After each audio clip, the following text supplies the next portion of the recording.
नमस्कार। बीएड द्वितीय वर्ष विषय हमारा थर्ड पेपर शैक्षिक प्रबंधन तथा समावेशी विद्यालय का सृजन, और इसी के अंतर्गत हम लोग इकाई 4 समावेशी शिक्षा की बात कर रहे थे। और समावेशी शिक्षा के अंतर्गत आज हम लोग बात करेंगे जो शिक्षा का अधिकार के संदर्भ में जो बात कही गई है, शिक्षा का अधिकार अधिनियम 2009, जिसके अंतर्गत समावेशी शिक्षा के बारे में भी बहुत सारी बातें बताई गई है कि उससे क्या लाभ है। और उसी क्रम में जो 7 अध्याय और 38 जो खंड दिए गए हैं, पहले सबसे पहले हम लोग अध्यायों की चर्चा आज हम करेंगे। तो पहला अध्याय है, पहला अध्याय वो है प्रस्तावना। प्रस्तावना प्रस्तावना के अंतर्गत क्या दिया गया है, किन बातों के बारे में बताया गया है। तो इसके अंतर्गत निःशुल्क एवं अनिवार्य निःशुल्क एवं अनिवार्य प्राथमिक शिक्षा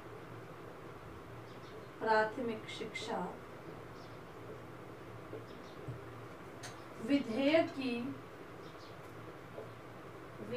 की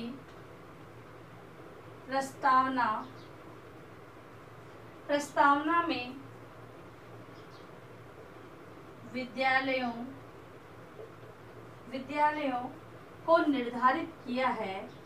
विद्यालयों को निर्धारित किया है प्रस्तावना के अंतर्गत।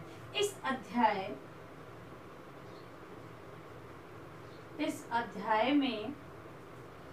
अध्याय के खंड दो में विद्यालयों को परिभाषित करते हुए निम्नलिखित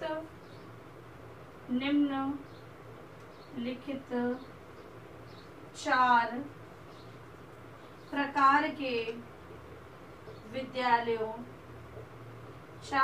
के विद्यालयों पर प्राथमिक शिक्षा की दृष्टि से बल दिया गया है। तो ऐसे जो पहला है, सरकार द्वारा जिसे हम राजकीय बोलते हैं, सरकार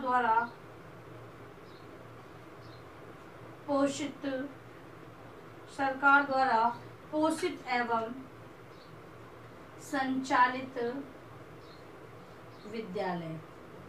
देखो, सबसे पहला जो गवर्नमेंट विद्यालय होते हैं, जो पूर्णतः सरकार द्वारा उनकी देखरेख की जाती है, पोषित यानी देखरेख करना, उसकी व्यवस्था करना और उसका संचालन करना, संबंधित जो वित्तीय व्यवस्था है, खर्च है, किस प्रकार के कार्य करना है, वो सारी चीजें सरकार द्वारा संचालित रहती है। दूसरा, विशिष्ट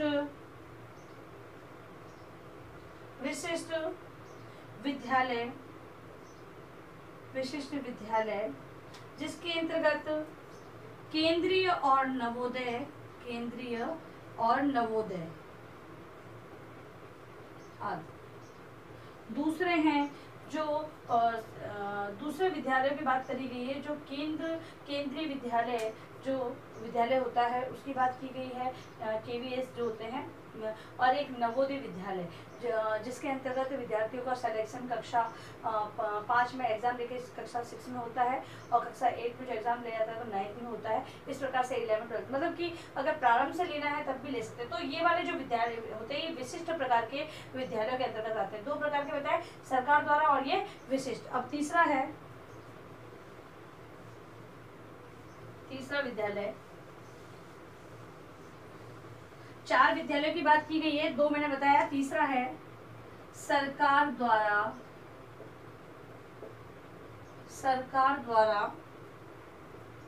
अनुदान प्राप्त निजी विद्यालय। सरकार द्वारा अनुदान प्राप्त निजी विद्यालय।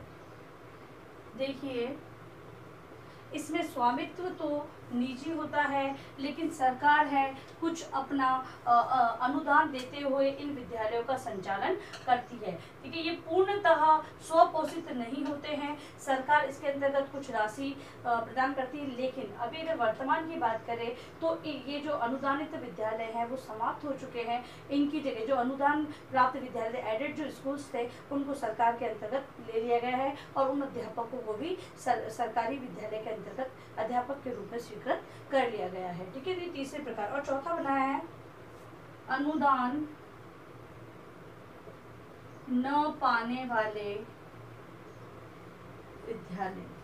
अनुदान न पाने वाले विद्यालय मतलब कि वो पूर्णतः निजी विद्यालय होते हैं, मतलब कि इसके अंतर्गत सब पूरा स्वामित्व होता है वो निजीकरण पर आधारित होता है। ठीक है, तो इस प्रकार से प्रस्तावना के अंतर्गत विद्यालयों को परिभाषित किया गया है और 4 प्रकार के विद्यालयों की बात की गई है।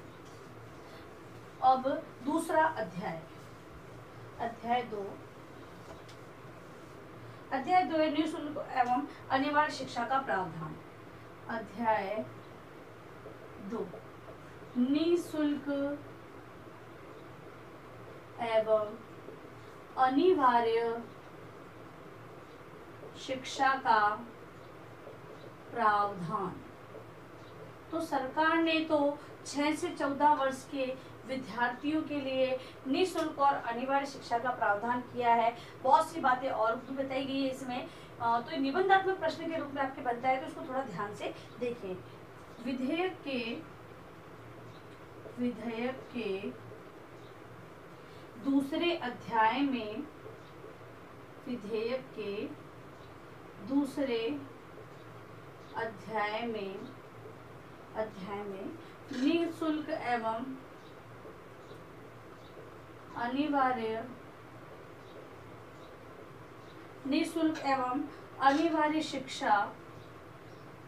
अनिवार्य शिक्षा के प्रावधानों को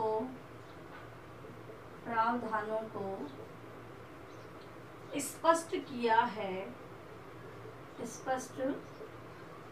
है। इस अध्याय के अंतर्गत, इस अध्याय के अंतर्गत 6 से 14 वर्ष की आयु, 6 से 14 वर्ष की आयु के बालकों को अपनी शिक्षा के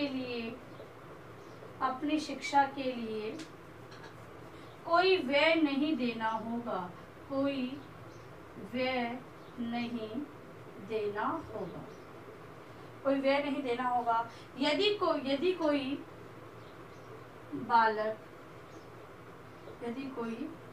बालक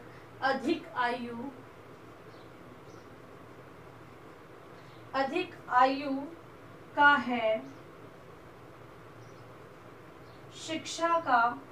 शिक्षा प्राप्त करना चाहता है,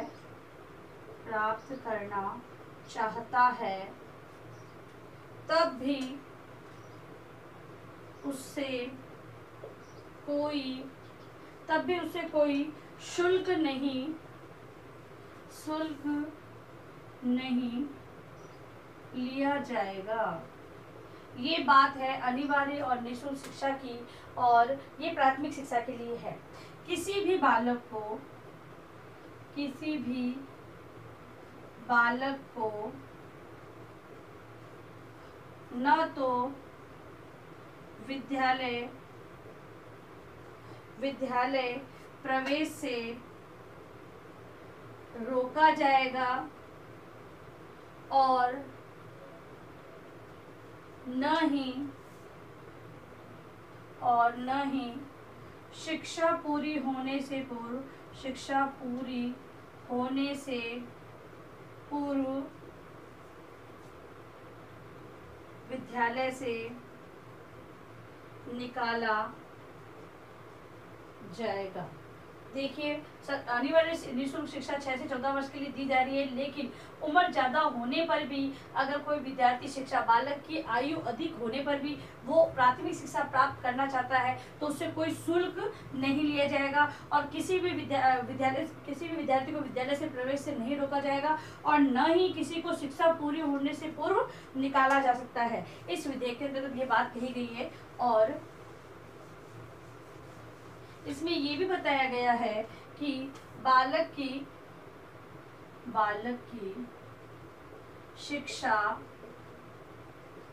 शिक्षा एक विद्यालय में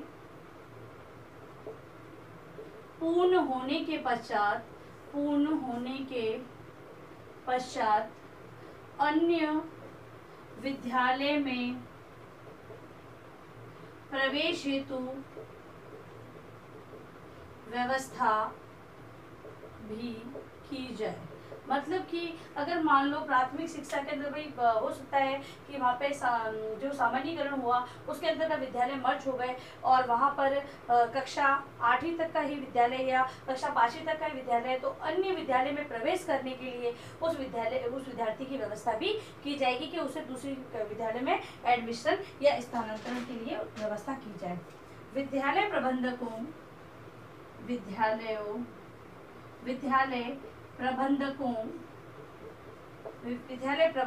को का उत्तरदायित्व होगा कि वे स्थानांतरण प्रक्रिया में पूर्ण सहयोग देंगे और बालक के साथ कोई पक्षपात नहीं करेंगे, पक्षपात यानी भेदभाव नहीं करेंगे। अब एक प्रधानाचार्य ये सोचे कि आप ये विद्यार्थी तो मेरी विद्यालय से तो इसकी शिक्षा पूर्ण हो गई, अब मैं क्यों इसके लिए आगे बना भाग दौड़ करूं या फिर अन्य विद्यालय में इसको प्रवेश दिलाना है, तो ये मेरी चिंता नहीं है। तो इस जो अधिनियम है उसके अंतर्गत ये भी बात की गई है अध्याय 2 के अंतर्गत, अगर कोई विद्यालय में उसकी शिक्षा पूर्ण हो जाती है विद्यार्थी की तो अन्य विद्यालय में उसे प्रवेश दिलाने के लिए सारी व्यवस्था प्रबंधकों द्वारा की जाए और प्रबंधक इसे अतिरिक्त भार न समझते हुए विद्यार्थियों का बहुत ही अच्छी तरह से सहयोग करे और किसी पक्षपात यदि अपने जान पहचान वाले का तो एडमिशन करवाए और किसी अन्य विद्यार्थी का न करवाए, ऐसी स्थिति वहाँ पर उत्पन्न नहीं होनी चाहिए। तो ये थे 2 अध्याय जिसकी चर्चा आज हम लोगों ने की है। अब इसको आप अपने होमवर्क के रूप में लिख कर लाएं। अपने दोहरान कार्य से संबंधित गृह कार्य का प्रश्न है अध्याय 1 व अध्याय 2 में बताई गई बातों को स्पष्ट करें। ठीक है, तो अब अपने उत्तर पुस्तिका में इन 2 जो मैंने अध्याय दिए उसके उत्तर को आप लिख के लाए दोहरान कार्य के रूप में। और अंत में इस महामारी के दौर में कम से कम ये आवश्यक कार्य होने पर आप लोग घर से बाहर निकले। बाहर निकलते तो 3 बातों का विशेष ध्यान रखें, मास्क लगाएं, सोशल डिस्टेंस बनाएं और हाथों को बार बार सैनिटाइज करते रहें। सुरक्षित रहे, सभी का ध्यान रखें। धन्यवाद।